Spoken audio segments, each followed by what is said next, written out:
Guys, अगर आप अपने गूगल क्रोम की स्पीड को इंक्रीज करना चाहते हो, उसके डाउनलोड स्पीड को बढ़ाना चाहते हो, तो आप उसे कैसे करोगे? आपको अपने क्रोम ब्राउजर को तो ओपन कर लेना है। आपको इस आइकन पे क्लिक करना है और आइकन पे क्लिक करने के बाद आपको यहाँ पे अपने क्रोम के सेटिंग्स में चले जाना है और आप यहाँ पे देखोगे, यहाँ पे लेफ्ट साइड की ओर आपको यहाँ पे प्राइवेसी एंड सिक्योरिटी का आपको यहाँ पे एक ऑप्शन देखने को मिलेगा। तो आपको इस ऑप्शन पे क्लिक करना है और आप यहाँ पे देखोगे, यहाँ पे नीचे की ओर आपको यहाँ पे सिक्योरिटी का आपको यहाँ पे एक ऑप्शन देखने को मिलेगा। तो आपको करना ये है कि आपको इस सिक्योरिटी वाले ऑप्शन पे क्लिक करना है। तो आपको इसे स्क्रॉल डाउन करना है और आप यहाँ पे देखोगे, यहाँ पे आपको एक ऑप्शन आपको यहाँ पे शो हो रहा होगा यूज सिक्योर डीएनएस का, जैसे आप यहाँ पे देख सकते हो। तो यहाँ पे जो मेरे यहाँ पे बाय डिफॉल्ट जो ऑप्शन यहाँ पे सिलेक्टेड है, जैसे आप यहाँ पे देखोगे, ये पहला वाला ऑप्शन यहाँ पे सिलेक्टेड है, with your current service provider का आपके यहाँ पे ऑप्शन सिलेक्टेड होगा। तो आपको करना क्या है कि आपको यहाँ पे विथ वाले ऑप्शन को सिलेक्ट कर लेना है, विथ कस्टम वाले ऑप्शन को सिलेक्ट करना है, सेकेंड नंबर वाला ऑप्शन। और यहाँ पे आपको कस्टम वाले ऑप्शन पे क्लिक करना है और इसे ड्रॉप डाउन करना है। और गूगल का आपको यहाँ पे एक ऑप्शन शो हो रहा है, गूगल पब्लिक डीएनएस का। तो आपको ये ऑप्शन को सिलेक्ट करना है, या आप यहाँ पे इस ऑप्शन को भी सिलेक्ट कर सकते हो, क्लाउडफ्लेयर का DNS 1111। तो आप इस ऑप्शन को भी आप सिलेक्ट कर सकते हो। तो यहाँ पे आपको इन दोनों में से किसी भी ऑप्शन को आपको यहाँ पे किसी एक ऑप्शन को आपको यहाँ पे सिलेक्ट कर लेना है और सिलेक्ट करने के बाद अब आपको इसे क्लोज कर देना है। क्लोज करने के बाद आपको अपने गूगल क्रोम को वापस से ओपन करना है और वापस से आपको अपने क्रोम के सेटिंग्स में चले जाना है। जैसे मैं यहाँ पे अपने क्रोम के सेटिंग्स में आ जाता हूँ।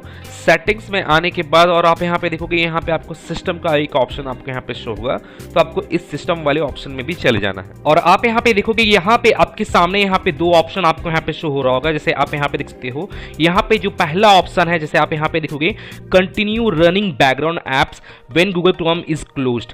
तो यहाँ पे अगर आपके बैकग्राउंड में, अगर आपके गूगल क्रोम के बैकग्राउंड में अगर कुछ भी एप्लीकेशन अगर आपका रन कर रहा है, तो आपको यहाँ पे करना क्या है कि आपको यहाँ पे उसे टर्न ऑफ कर देना है। यहाँ पे टर्न ऑफ करने से क्या होगा कि आपके बैकग्राउंड में, आपके क्रोम ब्राउजर के बैकग्राउंड में किसी भी तरह कोई भी बैकग्राउंड एप्स वगैरह रन हो रहा होगा ऑटोमेटिकली, जो आपको मालूम नहीं है, तो वो यहाँ पे क्लोज्ड हो जाएगा। और आप यहाँ पे देखोगे, यहाँ पे जो सेकंड ऑप्शन है, आपको यहाँ पे इसे भी आपको टर्न ऑफ कर देना है। सेकंड ऑप्शन क्या है? Use hardware acceleration when available. तो आपको इस ऑप्शन को आपको यहाँ पे इसे भी आपको टर्न ऑफ कर देना है। और टर्न ऑफ करने के बाद और आपके सामने रिलॉन्च का आपको यहाँ पे एक ऑप्शन शो होगा। जैसे आप यहाँ पे देख सकते हो, रिलॉन्च का आपको यहाँ पे बटन शो हो रहा होगा। तो आपको इसे रिलॉन्च बटन पे क्लिक करना है और आपका जो क्रोम ब्राउजर है, यहाँ पे आपका रिलॉन्च होगा।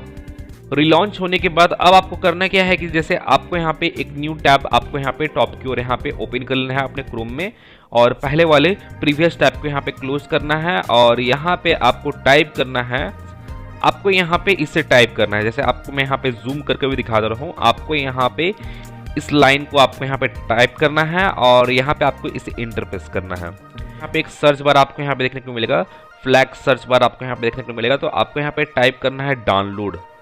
डाउनलोड टाइप करने के बाद जैसे आप यहाँ पे देखोगे, यहाँ पे आपको पैरेलल डाउनलोडिंग का आपको यहाँ पे एक ऑप्शन शो होगा।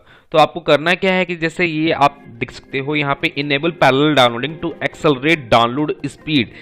तो यहाँ पे इसे आपको इनेबल करना है और इसे इनेबल करने से क्या होगा कि आपका जो स्पीड है, गूगल क्रोम का जो स्पीड है, डाउनलोडिंग स्पीड है, वो डेफिनेटली आपका वो इंक्रीज कर जाएगा।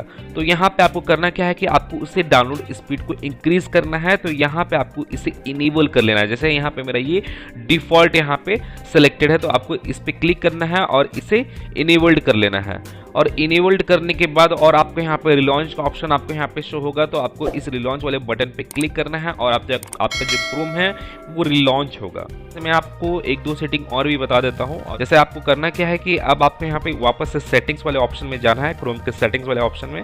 तो आपको इस एक्सटेंशन वाले ऑप्शन पे चले जाना है और यहाँ पे हो सकता है कि आपको बहुत सारा आपको एक्सटेंशन यहाँ पे शो हो। तो आपको जो एक्सटेंशन का आपको नीड है, जो एक्सटेंशन का जरूरत है, तो आपको उसी एक्सटेंशन को आपको यहाँ पे इनेबल रखना है। जैसे आप यहाँ पे देखोगे, यहाँ पे मेरा ये एक्सटेंशन इनेबल है, ये एक्सटेंशन भी इनेबल है और ये एक्सटेंशन भी इनेबल है। जो एक्सटेंशन आपका इनेबल है, जिसका आपको जरूरत है, सिर्फ उन्हीं को आपको यहाँ पे इनेबल करना है, बाकी सभी को आपको यहाँ पे डिसेबल कर देना है। जैसे यहाँ पे मेरा ये जो VPN से रिलेटेड ये जो मेरा एक्सटेंशन है, इसका जरूरत नहीं है अभी फिलहाल, तो मैं इसे डिसेबल कर देता हूँ। फॉर एग्जाम्पल के तौर पर मैं आपको बता रहा हूँ। आपको जिन जिन एक्सटेंशन का जरूरत नहीं है तो आपको उन सभी को यहाँ पे एक्सटेंशन को डिसेबल कर देना है, या आप यहाँ पे चाहे तो आप इसे रिमूव भी कर सकते हो। तो यहाँ पे एक्सटेंशन को डिसेबल करने से क्या होता है कि आपका जो क्रोम का जो परफॉर्मेंस है, जो स्पीड है, वो आपका इंक्रीज करता है। किसी तरह का हैंग से रिलेटेड प्रॉब्लम आपका नहीं होगा। तो गाइज मैं फिर मिलता हूँ नेक्स्ट वीडियो में। Till then and bye bye.